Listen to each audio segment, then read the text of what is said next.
बिस्मिल्लाहिर्रहमानिर्रहीम एंड अस्सलाम वालेकुम everyone, hope you guys are doing great. आज का जो हमारा टॉपिक है वो है इंडेक्स नंबर, और इसमें हम डिस्कस करेंगे simple and composite index number में क्या फ़र्क होता है। कोकब मंजूरी से teacher trainer and research coach. आप मुझसे इस व्हाट्सएप नंबर पे भी रब्ता कर सकते हैं if you have any question and query. ठीक है। सो इससे पहले कि हम सिंपल और कंपोजिट इंडेक्स पे बात करें, हम ये जानना चाहेंगे कि इंडेक्स नंबर बेसिकली क्या होता है। So we just want to know कि इंडेक्स नंबर क्या। सो आसान तरीके लफ्ज़ों में हम इसको समझते हैं कि इंडेक्स नंबर क्या है। Basically it expresses the relative change in price, quantity और value compare to the base period. यानी किसी भी एक पीरियड को हम दूसरे पीरियड के साथ कंपेयर करते हैं, उसकी प्राइस को या क्वांटिटी को या वैल्यू को। तो इसके लिए हम एक मेथड, एक टेक्निक यूज़ करते हैं जिसे हम इंडेक्स नंबर कहते हैं। यानी अगर इसको हम मज़ीद देखें तो मोस्ट पॉपुलरली हम इसको जो है ना वो प्राइसेस के लिए यूज़ कर रहे होते हैं। तो हम चेंज को देखना चाहते हैं कि एक डेटा का एक टाइम पीरियड से डेटा का चेंज जो है वो दूसरे टाइम पीरियड तक कितना आया है। लाइक फॉर एग्जांपल पिछले हफ्ते जो है वो हमारे यहाँ गाड़ियों की क्या कीमत थी और इस हफ्ते गाड़ियों की क्या कीमत है, या पिछले साल क्या कीमत थी और इस साल क्या कीमत है।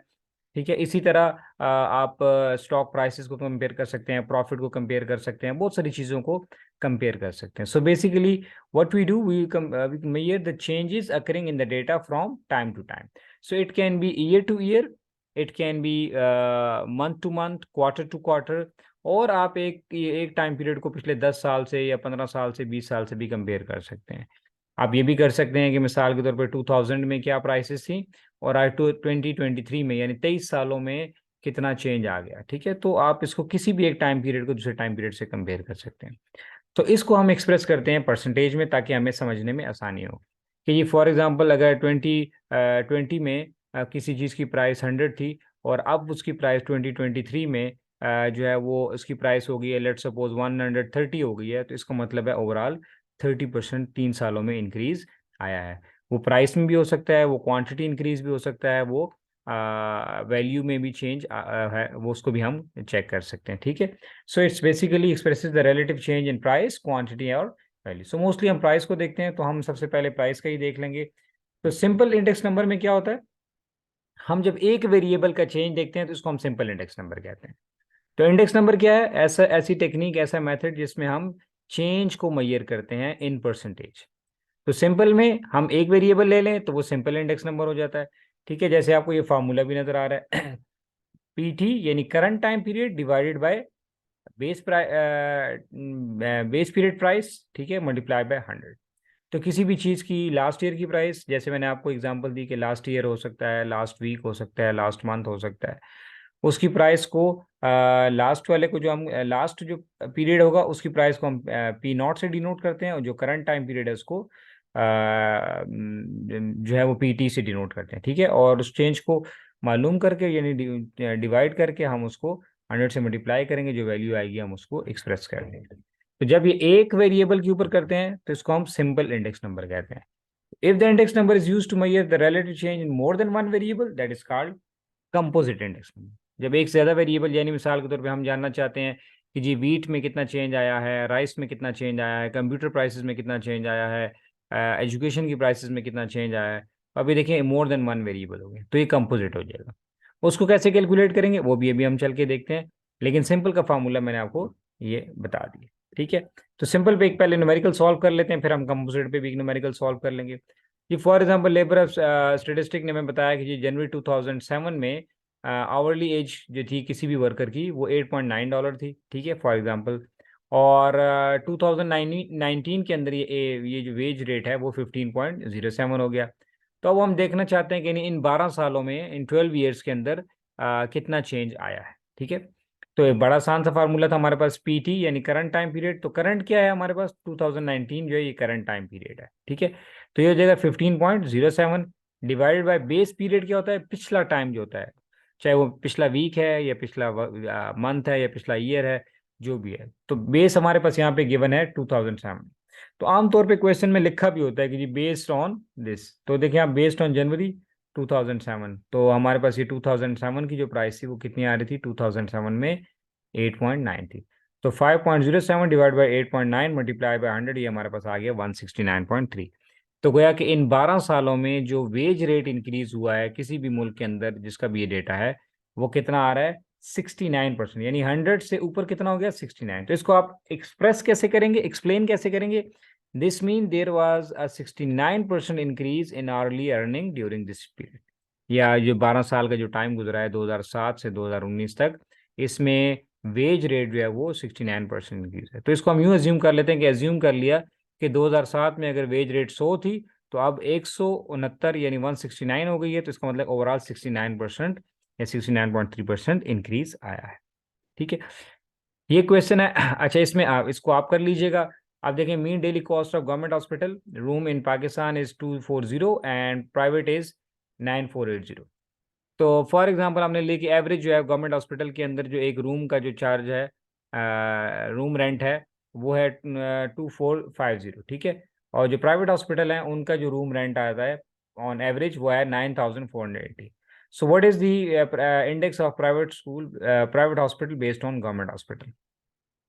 अब इसमें देखें ईयर नहीं दिया हुआ, कुछ नहीं दिया, आप सोच रहे होंगे कि यार इसमें तो ईयर नहीं है तो क्या करें। तो अब इसमें आप प्लेस टू प्लेस भी कंपेयर कर सकते हैं। तो दो प्लेसेस हमारे पास, एक है गवर्नमेंट हॉस्पिटल प्लेस और दूसरी है प्राइवेट हॉस्पिटल। तो बेस्ड है गवर्नमेंट हॉस्पिटल पे, तो आप क्या करेंगे, प्राइवेट हॉस्पिटल की प्राइस को यानी कि 9480 को आप डिवाइड करेंगे 2450 पे और मल्टीप्लाई कर देंगे 100। तो जो भी आंसर आ जाएगा उसको आपने एक्सप्रेस कर देना है। ठीक है, कि ये इतने परसेंट इंक्रीज है ऑन एवरेज गवर्नमेंट हॉस्पिटल के मुकाबले में प्राइवेट हॉस्पिटल का रूम रेट। तो मैंने आपसे कहा कि आप क्वांटिटी भी कंपेयर कर सकते हैं, आप प्लेस टू प्लेस भी कंपेयर कर सकते हैं प्राइस को, और आप वॉल्यूम को भी कंपेयर कर सकते हैं। तो ये आपने बिल्कुल जैसे मैंने क्वेश्चन किया इसको आपने वैसे सॉल्व करना है। अब हम आते हैं कंपोजिट पे, या जिसको एवरेज प्राइस इंडेक्स भी कहते हैं। ठीक है, क्योंकि इसमें हमारे पास एक से ज़्यादा क्या होगी, एक से ज़्यादा हमारे पास वेरिएबल्स होते हैं। तो इसका फार्मूला क्या है? इसका फार्मूला बड़ा आसान है, 1/n। ठीक है, एन क्या होगा? नंबर ऑफ प्रोडक्ट्स, जितने भी हम कंपेयर करें, 2 हैं, 4 हैं, 10 हैं, 20 हैं, 50 हैं, जितने भी हैं।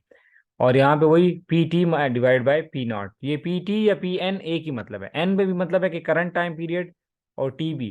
तो बाज बुक्स में पी टी लिखा होता है, बाद में पी नॉट, तो मैंने दोनों लिख दिए ताकि आपको कंफ्यूजन ना हो। ठीक है, so N means current time period, P naught means base time period, वही फार्मूला। तो अब इसमें देखिए हमारे पास क्या है, एक क्वेश्चन हम इसको सॉल्व करते हैं। हमारे पास है जी, वीट है, एग है, मिल्क है, एप्पल है, मील। तो हमारे पास 1 2 3 4 5 प्रोडक्ट्स। ठीक है, तो ये 2020 का डेटा हमारे पास बेस ईयर का है और 2021 का हमारे पास करंट है। ये देखें लिखा हुआ बेस्ड ऑन 2020। तो मैंने आपसे कहा था कि आप बेस कोई भी पुराना ईयर जो है आप ले लेते हैं तो आपका बेस टाइम पीरियड हो जाता है। ठीक है, और अक्सर क्वेश्चन में गिवन भी होता है। फार्मूला हमारे पास वही है, P N divide by P naught. तो क्या हो जाएगा, पी एन क्या है हमारा, ये पी एन है, करंट टाइम पीरियड है क्योंकि 2021 है, 1.90 divided by 1.85 multiplied by 100, so we get 102.7। इसी तरह 0.89 divided by 0.77 multiplied by 100, we get 115.5। ठीक है, इसी तरह हमने सारे कैलकुलेट कर लिए और इधर भी हमने सारे कैलकुलेट कर लिए। अब पहले तो ये होता था कि बस एक ही प्रोडक्ट थी, तो हमने क्या करते थे कि करंट को बेस पे डिवाइड करते थे और हमारे पास आंसर आ जाता था। अब चूंकि एक से ज़्यादा है, कंपोजिट है हमारे पास, तो हमने सबको डिवाइड कर लिया। ठीक है, सारे आंसर आ गए। अब इन सबको जमा कर लेते हैं, 102 प्लस 115 प्लस 106 114 एंड 107, इन सबको जमा किया तो हमारे पास आ गया 547.2। अब फार्मूला आपको याद है क्या था, 1/n summation P N divide by P naught. तो ये तो हमारे पास समीशन आ गया P N divided P naught का। तो ये इसको हमने कितने भी डिवाइड करना है, एन। एन क्या था, मैंने आपको बताया, नंबर ऑफ प्रोडक्ट्स, या जितनी भी आप प्रोडक्ट्स को कंपेयर कर रहे हैं, गुड्स को, कमोडिटीज को कंपेयर कर रहे हैं। ठीक है, 1 है, 2 3 4 5, ये 5 कमोडिटीज है हमारे पास। ठीक है, तो 547.2 divide by 5 that is equal to 109.4। तो अब आपने इसको इंटरप्रेट कैसे करना है? इंटरप्रेट ऐसे करना है कि इन पांचों प्रोडक्ट्स को जब हम करंट, पिछले साल इनकी क्या कीमत थी 2020 में, और करंट ईयर 2021 में क्या कीमत है, तो इसमें जो हमारे पास आ रही है वो ऑन एवरेज जो इंडेक्स बन रहा है हमारा 109, यानी ओवरऑल 9% इंक्रीज आया है। अब आपको बताऊं, इसी तरह कैलकुलेट करते हैं इन्फ्लेशन। अब यहाँ पे हमने लिए ना 5 प्रोडक्ट्स, तो हम क्या करते हैं, रियल लाइफ में तो बहुत सारे प्रोडक्ट्स होते हैं हमारे पास। ठीक है, किचन आइटम्स हैं, फूड आइटम्स हैं, कंप्यूटर्स हैं, लैपटॉप्स हैं, एजुकेशन है, आपकी इंटरनेट चार्जेस हैं, बहुत सारी प्रोडक्ट्स हैं हमारे पास। मोर देन 500 1000 प्रोडक्ट्स होती हैं, जिसको अक्सर स्टेटिस्टिक की किताबों में बास्केट ऑफ गुड्स भी लिखा होता है। ठीक है, तो उसका ये एक आसान तरीका है कि सिर्फ अगर आपने प्राइस कंपेयर करनी है तो सारों की प्राइस को लिस्ट कर लेंगे, बेस ईयर और फिर करंट ईयर। तो जाहिर है, आप तो आपको पता है सॉफ्टवेयर्स हैं, फार्मूला वगैरह तो यूज़ नहीं करते इस तरह आप जैसे अभी हम कैलकुलेट कर रहे हैं, तो ऑटोमेटिकली सॉफ्टवेयर में फार्मूले लगे होते हैं, तो वो एक सेकंड के अंदर सारा कुछ कैलकुलेट करके दे देता है। तो हमें पता लग जाता है कि अब ये देखें, इस बेस में पता लग रहा है कि हमारे इस मुल्क में इन 5 प्रोडक्ट्स पे फॉर एग्जांपल 9.4% इन्फ्लेशन रही है, यानी ओवरऑल 9.4% प्राइस में इंक्रीज आया है। ठीक है, अब ये एक क्वेश्चन है, ये आपने कर लेना है। इसमें 3 प्रोडक्ट्स हैं, वीट, राइस एंड शुगर है। बेस ईयर 2020 है, करंट ईयर आपका 2022 है, तो आप इसको 2.90 को 2.8 पे डिवाइड करेंगे, मल्टीप्लाई बाय 100 करेंगे, एक फिगर आ जाएगा। 1.8 को इससे डिवाइड करेंगे और 3.2 को इससे डिवाइड करेंगे, तो आपके पास 3 फिगर आ जाएंगे।